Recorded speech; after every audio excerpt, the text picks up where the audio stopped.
If you think of Wicked as a fun PG-rated tale about the power of friendship and individuality, then hold on to your pointy hats because you're about to discover the murderous, horrifying truth behind the movie musical. Yippee-ki-yay, movie lovers! Wicked is based on Gregory Maguire's novel The Life and Times of the Wicked Witch of the West, and it conjures up a revisionist origin story for the iconic villain from The Wizard of Oz, as well as Glinda the Good Witch. The book is a much bloodier, darker and more gruesome story than the generally more upbeat and humorous musical. Take Elphaba's birth, for example. In the book, a trio of mean and murderous midwives assist with the child's delivery, but when they discover the baby is unexpectedly green-skinned, they conspire to kill her. However, Elphie has been born with shark-like teeth so sharp that she bites the finger of one of the midwives clean off before they can carry out their lethal plan. Elphaba's younger sister, Nessarose, is born without any arms in the book, rather than without use of her legs as in the musical, but where things get really dark for her in Maguire's novel is after she inherits a title that gives her great power and ultimately leadership of Munchkin Land. However, unlike Spider-Man, for whom great power comes with great responsibility, Nessarose becomes a tyrant, earning the moniker Wicked Witch of the East after she adopts the use of sorcery. And one of her most infamous and horrifying acts in the novel is her role in the creation of the Tin Man. What happens is that an old woman comes to plead before Nessa, asking her to enchant an axe belonging to a woodcutter so that it will kill him. The old woman's maid has fallen in love with a woodsman named Nick Chopper, and she fears she'll be left alone to do all the work herself if her maid gets married. So Nessa decides to curse the axe so it will chop off the woodcutter's arms and he'll end up armless just like her, which she believes will cause the maid to leave him. This tale in Maguire's novel is similar to the gruesome origin of the Tin Man in L. Frank Baum's novel The Wonderful Wizard of Oz, where the Wicked Witch of the East enchants a woodsman's axe so it'll slip each time he uses it and slice off a limb. Every time this happens, a tinsmith replaces the missing body part with a piece of metal until eventually all his body is made of tin, including his head. Although the woodcutter's soul transfers from his human body to his tin body, he loses his heart and no longer has any interest in his lover. All this grisly backstory was unsurprisingly omitted from the Wizard of Oz movie adaptation, and the Wicked musical also predictably opted for a less horrifying, more tragic origin for the Tin Man instead. In the Broadway show, when Bock declares to Nessa that he's lost his heart to Glinda, Nessa casts a spell to make him fall in love with her instead, but ends up mispronouncing the words, causing his heart to shrink to nothing. Elphie saves him from death by turning him into the Tin Man, though he no longer has a heart. And there's even more violence and death in the Wicked novel compared to the musical. In the book, Dr. Dillamond, a goat professor at Shiz University, carries out experiments to try and prove that animals and humans are the same. His intention is to discredit the wizard's discriminatory laws against animals, but Dillamond ends up murdered by Madame Morrible's mechanical henchman. The musical doesn't go as far as that. Instead, Dr. Dillamond is arrested and loses his ability to speak.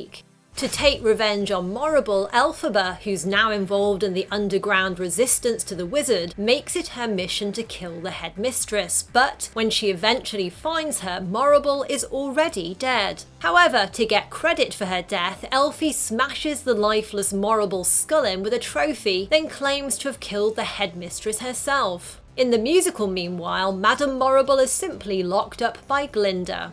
The story's main love interest, Fiyero, is also murdered in the book, in stark contrast with the musical's happy ending for him and Elphaba. In the novel, after Elphie's attempted assassination of Madame Morrible, Fiyero is brutally beaten by the wizard's secret police, the Gale Force, and then he's never seen again, very likely murdered. After losing him, Elphaba begins to lose her mind and the ability to speak. She ends up in a convent and falls into a coma, during which she gives birth to Fiyero's son while unconscious. Elphie eventually wakes up, but still traumatized. She later believes that Fiyero might not be dead and is actually disguised as the Scarecrow, but she becomes distraught when she discovers that the Scarecrow really is just straw. In a 180-degree turn from the novel, the musical takes this heartbreaking idea and makes it happy, with Fiyero surviving his encounter with the Gale Force thanks to Elphaba casting a spell to turn him into a scarecrow while they're torturing him. Later on, Fiyero, now the Scarecrow, reunites with Elfie in secret after Dorothy and her gang arrive at the witch's castle. By the way, in the novel, Fiyero is actually married with children when he begins his relationship with Elfie, and after his death she goes to see his wife and they become friends. During her stay, Elfie ends up inadvertently killing Fiyero's son Manic after the boy very nearly bullies her own son to death.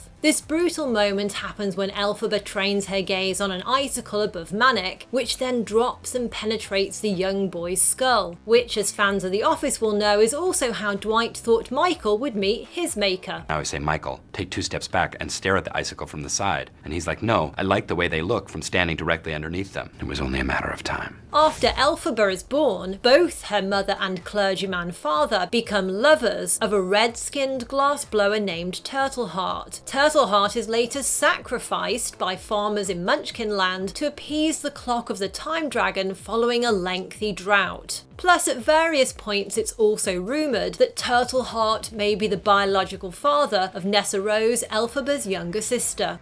An especially bizarre part of the Wicked novel versus the musical is the Philosophy Club, which actually involves a sex show. The scenes in the book at the club are particularly weird, involving interspecies orgies, and it's obvious why these things didn't make it into either the musical adaptation or the PG-rated movie. Though the Ozdust Ballroom in the new film does have some allusions to the underground club while still keeping things strictly PG.